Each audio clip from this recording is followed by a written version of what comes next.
Salut Thomas, on est là aujourd'hui pour parler d'écothérapie. Donc je vais te laisser te présenter rapidement. Merci Jean pour l'invitation. Donc je suis Thomas Busigny, je suis psychologue et j'ai récemment fermé mon cabinet pour me concentrer presque entièrement à un travail d'écothérapie en extérieur avec mes patients. Alors voilà, écothérapie, le mot est prononcé.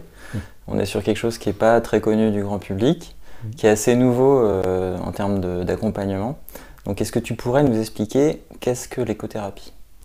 Bien, c'est assez simple en fait, c'est un dispositif thérapeutique qui vise à mettre les personnes en relation avec le milieu naturel dans le but d'agir favorablement pour leur santé mentale, physique et leur bien-être. D'accord. Donc là, dans cette définition-là, c'est quelque chose d'assez large. Oui. Qu'est-ce que toi, tu proposes comme cadre, on va dire, dans ta pratique, par exemple, de psychologue ? Oui. Mais moi, en fait, j'ai transposé mon activité de psychothérapeute dans un milieu naturel. Et donc, je fais ce qu'on peut appeler de l'éco-psychothérapie.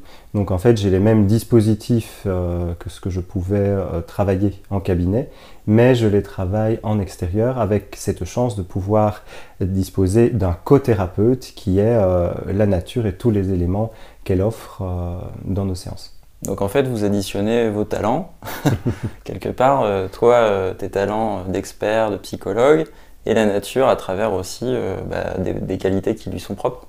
Tout à fait. En fait, ça démultiplie les pistes thérapeutiques avec le patient. En fait, dans un cabinet de consultation, finalement, on est enfermé dans une boîte qui nous restreint dans les capacités pour le patient de se projeter, d'élaborer, de changer de perspective. Et en fait, quand on est dehors, eh bien, ces perspectives, elles s'ouvrent, elles se démultiplient. Et déjà, le patient, il se met en chemin physiquement. Donc déjà, il y a un déplacement physique qui amène plus facilement le déplacement psychique. Et puis, les possibilités de changement de perspective, elles sont multiples. On peut s'arrêter devant un arbre, devant une souche, à la croisée d'un chemin, questionner ce que ça renvoie au patient, etc. Et donc finalement, on voit que les perspectives se démultiplient pour le patient. D'accord. Donc là, on parle d'un bénéfice pour le patient. Est-ce que, dans l'autre sens, il y a un bénéfice pour le thérapeute ? Voilà, qu'est-ce que toi, ça t'a apporté de sortir du cabinet ? Bien sûr, déjà on est beaucoup moins statique, et donc ça fait du bien aussi pour le thérapeute de se mettre en mouvement. On est beaucoup moins fatigué lorsqu'on a fait une journée de consultation en extérieur que dans un cabinet. Ça nous permet aussi de respirer. Et puis ce qui est intéressant, c'est le changement de positionnement par rapport au patient. On n'est pas en face à face, on est en côte à côte. Et donc pour nous aussi, cette position, eh bien, parfois c'est plus facile lorsqu'on doit écouter un patient qui nous livre des choses très difficiles. On n'a pas forcément besoin de devoir soutenir en face à face ce que nous dit le patient. Donc là, il le livre devant lui, le livre autour de lui, et on l'accompagne dans cette délivrance. Mais ça peut être aussi moins envahissant pour nous. D'accord. Donc en fait, ce que tu expliques là, c'est que finalement la nature joue un rôle de médiateur. Puis presque dans les deux sens, c'est-à-dire que médiation dans les émotions, en l'occurrence du patient, et aussi toi, un peu de tampon dans... c'est une forme de tripartite en fait. Voilà, en fait c'est exactement ça. Donc on est dans une triangulation, donc il y a le thérapeute, il y a le patient, et puis il y a la troisième personne qui est l'environnement naturel. Et c'est vraiment à travers cette triangulation, comme tu dis, cette médiation. D'ailleurs, on utilise parfois le terme de thérapie à médiation naturelle. Ça permet en fait une circulation plus fluide. Et on sait que le patient, dans une séance de psychothérapie, il projette beaucoup sur son thérapeute. Il y a ces histoires de transfert où en fait il va utiliser son thérapeute pour imaginer que celui-ci pense ceci ou dirait ceci, etc. Et bien là, au moins, le patient il n'est plus en train d'écrire symboliquement sur son thérapeute, il écrit sur cette grande toile naturelle autour de lui, et donc ça permet de nouveau beaucoup plus de multiplicité dans l'élaboration chez le patient. Et puis donc le thérapeute peut vraiment s'appuyer là-dessus et n'est pas juste le simple réceptacle de ce que le patient va lui dire. D'accord. Et aujourd'hui, finalement, tu fais partie des précurseurs dans cette approche-là en France. Comment t'es allé vers ce nouveau territoire-là? Qu'est-ce qui t'a poussé? Quelles ont été les rencontres qui t'ont conforté dans cette démarche? Il y avait déjà un mouvement naturel. C'est-à-dire que naturellement, j'avais envie de sortir de mon cabinet. Et donc, moi, j'ai pratiqué pendant des années à Toulouse et j'avais un parc arboré pas très loin du cabinet. Et en fait, j'ai commencé à sortir dans le cadre de programmes d'apprentissage de la méditation pleine conscience. Et en fait, dans le cadre de ces programmes, on a une journée ou une demi-journée qui proposait de se passer en extérieur. Et donc, j'ai commencé à sortir avec des groupes, avec des patients dans ce parc, et j'en ai vraiment mesuré la dimension thérapeutique, la grande richesse, ce qui m'a donné l'envie de sortir davantage hors de ces protocoles de pleine conscience. D'accord. Et une rencontre qui m'a beaucoup influencé, c'est celle de Egid Altenlo, qui est un collègue et ami qui travaille en Belgique et qui, lui, depuis plus d'une dizaine d'années, amène des patients en nature. Lorsqu'il avait son cabinet à Bruxelles, il travaillait notamment en forêt de soigne et il pratiquait ce qu'on appelle le walk and talk ou encore la walking therapy qui nous vient plutôt des États-Unis. Et donc là, l'idée, c'est vraiment de transposer une séance mais en marchant. Donc là, on ne va pas forcément s'appuyer sur ce qu'on voit. Le matériel naturel autour de soi. Exactement, mais on va déjà simplement symboliser le fait de faire le tour de la question, vraiment se déplaçant en faisant un circuit. Et avec une question de départ et une piste de résolution à l'issue de la séance. Et donc Egid a mis ça en place en Belgique pendant plusieurs années. Et donc il m'en a parlé, m'a expliqué voilà, que c'était un vrai dispositif clinique, que juste c'était pas une sortie, c'est pas juste le psy qui décide d'aller prendre l'air avec son patient parce que il en a marre. Non, il y a une vraie intention thérapeutique. D'accord. Donc voilà, cette rencontre-là m'a permis déjà de me légitimer dans cette démarche. Et puis, il y a une autre personne que j'apprécie beaucoup qui s'appelle Yann Desbrosses, qui travaille plutôt dans la région parisienne. D'accord. Et qui lui aussi a formalisé des séances comme ça où il sort avec ses patients en Seine-et-Marne, soit dans des parcs, soit en forêt. Et qui a beaucoup réfléchi justement à ce dispositif, parce que quand on sort avec un patient, forcément, il y a plein de questions qui se posent. Il y a la question de la sécurité, il y a la question de la confidentialité, il y a la question du rapport avec le thérapeute, et donc il faut pouvoir bien poser le cadre. D'accord. Et ce que j'aime beaucoup dans ce que Yann dit, il dit que du coup, quand on est en cabinet, le cadre de la séance, c'est la boîte, c'est le cabinet. Par contre, quand on est à l'extérieur, le cadre, c'est le thérapeute, qui devient le cadre mobile et donc le garant de la sécurité et de la confidentialité avec le patient. D'accord. Et donc, ça demande un certain préalable. Donc, je prends un petit peu plus de temps avec les patients avant la première séance pour leur expliquer. Quand je travaillais en cabinet, on prenait un rendez-vous, c'était assez simple. Tandis qu'ici, voilà, en amont, je discute avec eux du fait qu'ils risquent peut-être d'être aperçus ou peut-être qu'à certains moments ils risquent d'être entendus si quelqu'un passe par là, etc. Est-ce qu'ils sont OK avec ça? On évoque aussi les questions de sécurité. Est-ce qu'ils ont peur des animaux, des chiens? Est-ce qu'ils ont des allergies à des insectes ou des choses comme ça? Donc on va prendre un peu plus de précautions. Tu les introduis dans cette nouvelle approche finalement. Oui, alors en fait, la séance commence déjà en amont. Donc déjà, quand on leur explique le dispositif, on a déjà commencé en quelque sorte la séance. Et plus on va poser un cadre du coup rassurant et professionnel avec le patient, bien plus il se sentira à l'aise et il pourra s'autoriser, du coup, tout comme il pourrait le faire en cabinet. Ok. Donc là, ce que tu nous as expliqué là, sur le travail d'Egid ou Yann, l'écothérapie est donc finalement née du terrain, de l'expérimentation. Est-ce qu'aujourd'hui c'est une pratique qui se théorise, qui se structure? Oui, encore peu, mais on bénéficie de tout un courant d'approches basées sur la nature qui vient notamment du Japon.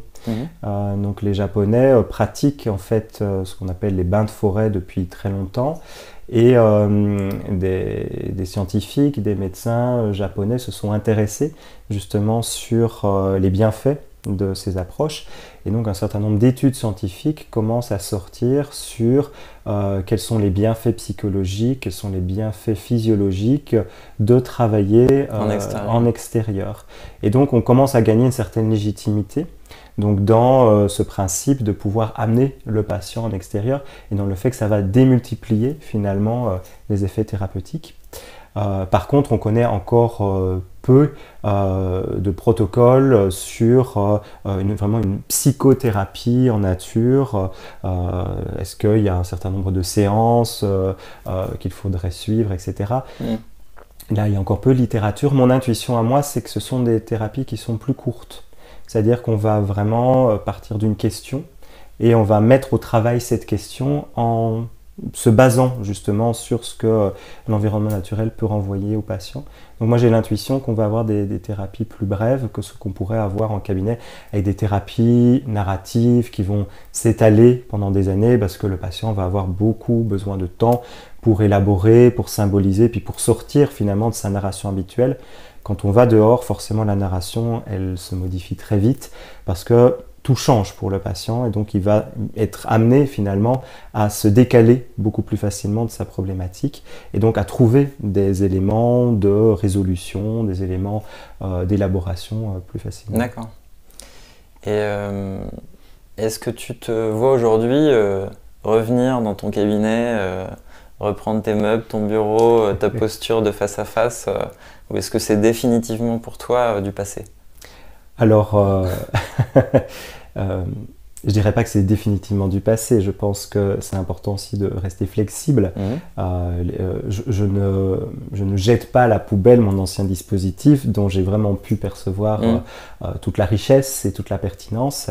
Je pense que ici, je suis plutôt sur une évolution complémentaire. C'est-à-dire que je vois vraiment ces approches de façon complémentaire et je pense que certains patients ne se sentiront pas prêts à sortir et donc l'idée c'est pas de proposer ce dispositif à tous les patients. Donc je pense que certains patients ont besoin encore d'un cadre sécuritaire. Je pense notamment à des patients qui ont pu être abusés ou qui ont subi des traumatismes, etc. Les emmener dehors trop vite, ça va manquer de structure pour eux et ça va être très déstabilisant. Donc il faut y aller tranquillement. Donc je pense que dans certains cas, continuer d'avoir un espace rassurant, clos, peut vraiment être bénéfique et va être bénéfique. Et par contre, j'ai envie effectivement d'œuvrer dans le développement de ces approches naturelles parce que moi j'y crois fondamentalement. Je crois fondamentalement dans le fait que ça peut apporter aux patients. Et tu le vois aussi. Et parce que je le constate. Sur le terrain. J'y crois, mais surtout je le constate empiriquement. Et puis moi je prends beaucoup de plaisir. Voilà. Donc moi j'ai vraiment une appétence à être dans le milieu naturel. J'ai grandi à l'orée d'une forêt dans un petit village en Belgique et j'ai envie en fait de sortir. Donc déjà moi ça me met de bonne humeur le matin quand je sais que je vais faire mes séances en extérieur. Alors c'est vrai que la météo peut être rebutante, mais bon, le fait d'être belge me protège étant donné que j'ai toujours appris qu'il n'y avait pas de mauvais temps, mais qu'il n'y a que des mauvais vêtements et qu'il suffit juste d'être bien équipé et on peut sortir vraiment par toute saison. Donc voilà, donc c'est pas une approche théorique, c'est pas une approche dogmatique, c'est vraiment un outil en plus pour accompagner au mieux les gens avec qui tu travailles. Tout à fait. Pour moi, c'est vraiment un dispositif, comme on peut bénéficier de dispositifs en thérapie, comme on va travailler avec le dispositif du déplacement de chaise, on appelle ça le chair working en anglais, où là, on va amener le patient à se mobiliser dans l'espace et où il va symboliser sur une chaise une partie de lui. Ça, c'est un dispositif.